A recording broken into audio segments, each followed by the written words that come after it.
Car दोस्तों, कैसे हैं आप लोग? मेरा नाम सौरभ कुमार है और मैं आप लोग को यहाँ पे बीपीएससी का प्रीवियस ईयर क्वेश्चन पढ़ा रहा हूँ, ठीक है। और ये आपका बिहार लोक सेवा आयोग का क्वेश्चन होगा, ठीक है। तो सामान्य दिन का, ठीक है। तो आज हम पढ़ने जा रहे हैं आपका जीएस का पेपर 2 पढ़ेंगे, भारतीय राज्य व्यवस्था पढ़ेंगे, ठीक है। जीएस का पेपर 2 भारतीय राज्य व्यवस्था, ठीक है। तो आप आज का हमारा क्वेश्चन नंबर 8 होगा। तो आपका क्वेश्चन नंबर 8 है संविधान और संविधान और संवैधानिकता के बीच क्या अंतर है? भारत के सुप्रीम कोर्ट द्वारा अनुमोदित मूल संरचना के सिद्धांतों के बारे में गंभीरता से जांच करें, ठीक है। ये आपका 63वां बीपीएससी 2019 में पूछा गया था, ठीक है। तो देखिए हमारा आज क्वेश्चन नंबर 8 करने जा रहे हैं, ठीक है। क्वेश्चन 8 लिख देते हैं। तो क्वेश्चन नंबर 8 आ गया, संविधान और संवैधानिकता। तो संविधान और संवैधानिकता के बीच क्या अंतर है? और भारत के सुप्रीम कोर्ट द्वारा अनुमोदित, तो भारत के सुप्रीम कोर्ट द्वारा अनुमोदित मूल संरचना के सिद्धांत के बारे में गंभीरता से जांच करें, ठीक है। ये आपका क्वेश्चन 63वां बीपीएससी 2019 में पूछा गया था, ठीक है। तो देखिए आपके सामने आंसर लिखा गया। तो संविधान मूल सिद्धांतों, तो संविधान मूल सिद्धांतों या स्थापित परंपराओं का एक समुच्चय होता है जिससे कोई राज्य या अन्य संगठन अभिशासित होता है। संविधान उन लिखित या अलिखित नियमों तथा कानूनों का समूह है जिसके द्वारा सरकार का संगठन, सरकार की शक्तियों का विभिन्न अंगों में विभाजन और इन शक्तियों के प्रयोग के समान सिद्धांत निश्चित किए जाते हैं, ठीक है। तो संविधान मूल सिद्धांतों या स्थापित परंपराओं का एक समुच्चय होता है और जिससे कोई राज्य या संगठन या अन्य संगठन अभिशासित होते हैं। संविधान उन लिखित या अलिखित नियमों का तथा कानूनों का समूह है जिसके द्वारा सरकार का संगठन, सरकार की शक्तियों का विभिन्न अंगों में विभाजन और इन शक्तियों के प्रयोग के समान सिद्धांत निश्चित किए गए जाते हैं, ठीक है। संविधान किसी संस्था को संचालित करने के लिए बनाए हुए संहिता दस्तावेज है और यह प्रायः लिखित रूप में होता है और यह वह विधि है जो किसी राज्य के शासन का आधार है तथा उसके चरित्र एवं संगठन को निर्धारित करती है तथा उसके प्रयोग विधि को बताती है। यह राज्य की परम विधि है तथा विशेष वैधानिक स्थिति का उपयोग करती है। सभी प्रचलित कानूनों को अनिवार्य रूप से संविधान की भावना के अनुरूप होना चाहिए। यदि वे इसका उल्लंघन करेंगे तो वे असंवैधानिक घोषित कर दिए जाते हैं, ठीक है। तो संविधान किसी संस्था को संचालित करने के लिए बनाया हुआ संहिता दस्तावेज है। यह प्रायः लिखित रूप में होता है और यह वह विधि है जो किसी राज्य के शासन के आधार है और तथा इसके चरित्र एवं संगठन को निर्धारित करती है तथा उसके प्रयोग विधि को बताती है और यह राज्य की परम विधि है तथा विशेष वैधानिक स्थिति का उपयोग करती है। सभी प्रचलित कानूनों का अनिवार्य रूप से संविधान की भावना के अनुरूप होना चाहिए और वे इसका उल्लंघन करेंगे तो वे असंवैधानिक घोषित कर दिए जाएंगे, ठीक है। अर्थात हम कह सकते हैं कि किसी देश या संस्था द्वारा निर्धारित किए जाएंगे।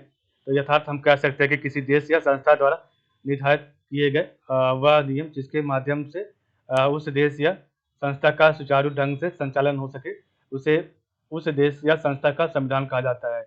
किसी भी देश का संविधान उस देश का राजनीतिक व्यवस्था, न्याय व्यवस्था, नागरिकों के हितों की रक्षा करने का एक मूल ढांचा होता है और जिसके माध्यम से उस राष्ट्र के विकास की दिशा का निर्धारण होता है, ठीक है। अर्थात हम कह सकते हैं कि किसी देश या संस्था द्वारा निर्धारित किए गए वह नियम जिसके माध्यम से उस देश या संस्था का सुचारू ढंग से संचालन हो सके उसे उस देश या संस्था का संविधान कहा जाता है और किसी भी देश का संविधान उस देश की राजनीतिक व्यवस्था, न्याय व्यवस्था और नागरिकों के हितों की रक्षा करने का एक मूल ढांचा होता है जिसके माध्यम से उस राष्ट्र के विकास की दिशा का निर्धारण होता है, ठीक है। संविधानवाद, तो आपका संविधानवाद क्या होता है? कॉन्स्टिट्यूशनलिज्म। तो कॉन्स्टिट्यूशनलिज्म, तो संविधानवाद का सामान्य अर्थ या विचार है कि संविधानवाद का सामान्य अर्थ या विचार है कि सरकार की सत्ता संविधान से उत्पन्न होती है और इसी से उसकी सीमा भी तय होती है। संविधानवाद सरकार के उस स्वरूप को कहते हैं जिसमें संविधान की प्रमुख भूमिका होती है। अधिकारियों को मनमाने निर्णय की छूट होने के स्थान पर अधिकारियों को मनमाने निर्णय की छूट होने के स्थान पर कानून के राज का पक्ष लेना ये संविधानवाद है, ठीक है।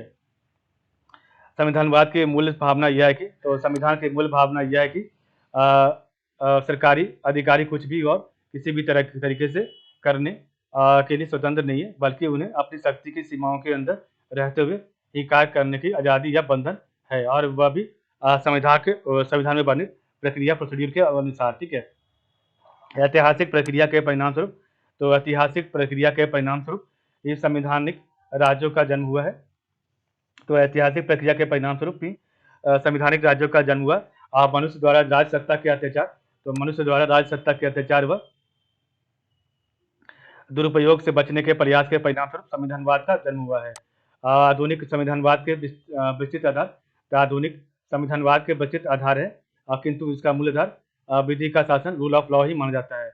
प्राचीन काल से ही ऐसे विविध विचारों पर चिंतन किया जाता है रहा है जो राज सत्ता को प्रभावी ढंग से नियंत्रित कर सके एवं उसके साथ प्रयोग में जो सहायक बन सके। ठीक है, इस दृष्टिकोण से प्राचीन काल से ही राज सत्ता एवं नैतिक अभिबंधनों एवं धार्मिक मान्यताओं के साथ ही शाश्वत विधि, प्राकृतिक विधि, दैवीय विधि एवं मानवीय विधि के रूप में विभिन्न उपायों पर विचार करने की लंबी परंपरा दिखाई देती है।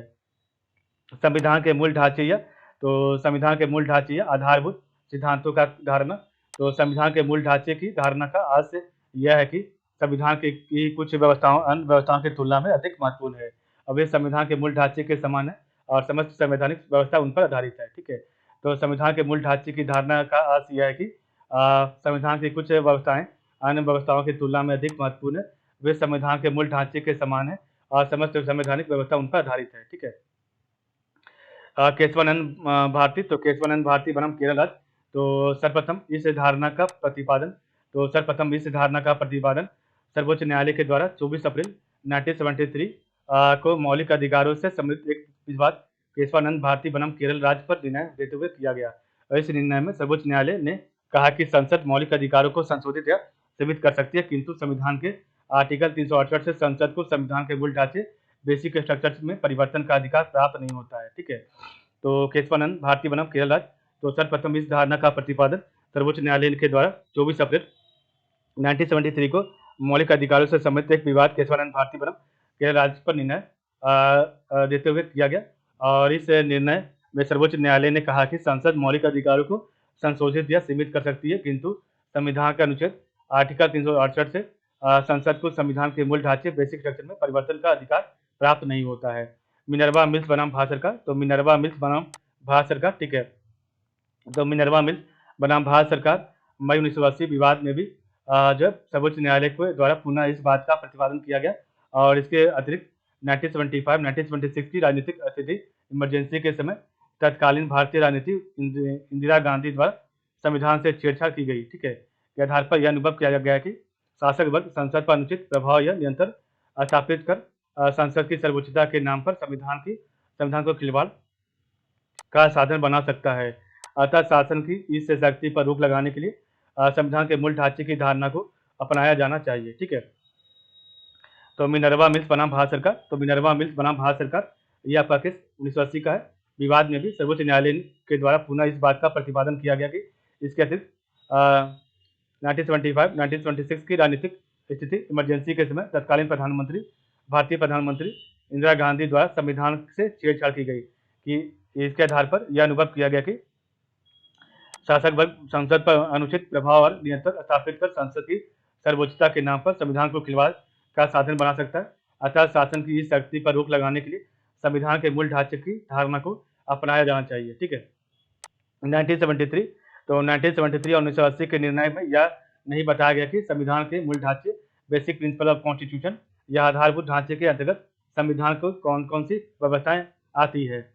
मूल ढांचे की धारणा, तो मूल ढांचे की धारणा को कुछ स्पष्ट करने की चेष्टा 45 में संविधान संशोधन विधेयक में की गई थी, लेकिन राज्यसभा की असहमति के कारण उसे संविधान संशोधन विधेयक से निकाल दिया गया। ठीक है, संविधान के मूल ढांचे, तो संविधान के मूल ढांचे की धारणा से सहमति रखने वाले सभी व्यक्ति ऐसे मानते हैं कि संविधान के मूल ढांचे में निम्नलिखित बातें अवश्य होनी चाहिए। ठीक है, तो संविधान के मूल ढांचे का धारणा से सहमति रखने वाले सभी व्यक्ति ऐसे मानते हैं कि संविधान के मूल ढांचे में निम्नलिखित बातें अवश्य आनी चाहिए। ठीक है, पहला आपका संविधान का लोकतांत्रिक स्वरूप, संविधान का धर्मनिरपेक्ष स्वरूप, तीसरा आपका नागरिकों के मूल अधिकार व स्वतंत्रता है, लोकसभा और राज्य विधानसभाओं के वयस्क मताधिकार पर आधारित स्वतंत्र चुनाव, और पांचवा आपका जो है न्यायपालिका की स्वतंत्रता। ठीक है, तो ये आपका संविधान के मूल ढांचे की धारणा से सहमति रखने वाले सभी व्यक्ति ऐसा मानते हैं कि संविधान के मूल ढांचे में निम्नलिखित बातें अवश्य आनी चाहिए, जैसे संविधान का लोकतांत्रिक स्वरूप, संविधान का धर्मनिरपेक्ष स्वरूप, नागरिकों के मूल अधिकार व स्वतंत्रताएं, लोकसभा और राज्य विधानसभाओं के व्यक्तिगत मताधिकार पर आधारित स्वतंत्र चुनाव और न्यायपालिका की स्वतंत्रता। ठीक है। इस प्रकार संविधान के मूल ढांचे बेसिक स्ट्रक्चर में बेसिक स्ट्रक्चर एडेड प्रिंसिपल में अंतिम रूप में से परिवर्तन का अधिकार संसद या राज्य विधानसभाओं के नहीं वरन स्वयं जनता को ही है। इसी कारण इस विचार को जन सर्वोच्चता या जन संप्रभुता की धारणा, कॉन्सेप्ट ऑफ पीपुल सुप्रीमेसी और पीपुल सोवरेनिटी का नाम भी दिया जाता है। इस प्रकार संविधान के मूल ढांचे में अंतिम रूप से परिवर्तन का अधिकार संसद या राज्य विधानसभाओं को नहीं वरन स्वयं जनता को ही है। इसी कारण इस विचार को जन सर्वोच्चता या जन संप्रभुता की धारणा, कॉन्सेप्ट ऑफ पीपुल्स सुप्रीमेसी और पीपुल्स सोवरेनिटी का नाम भी दिया जा सकता है। ठीक है। और इस क्वेश्चन को करने का जो इम्पोर्टेंट है, संविधान और संवैधानिकता का स्पष्टीकरण करें। तो संविधान और संवैधानिकता का स्पष्टीकरण करें। संविधान के आधारभूत संरचना का सिद्धांत क्या है? तो संविधान के आधारभूत संरचना का सिद्धांत क्या है? केशवानंद भारती बनम केरल राज्य, तो केशवानंद भारती बनम केरल राज्य बाद तथा मिनर्वा मिल्स बनाम भारत सरकार का बाद का उल्लेख करें। आधारभूत सिद्धांतों का संक्षेप का उल्लेख करें। ठीक है। तो इस प्रकार हमने पढ़ा क्वेश्चन नंबर 8। कल हमारा क्वेश्चन नंबर 9 होगा। ठीक है। तो आप लोग का बहुत बहुत धन्यवाद।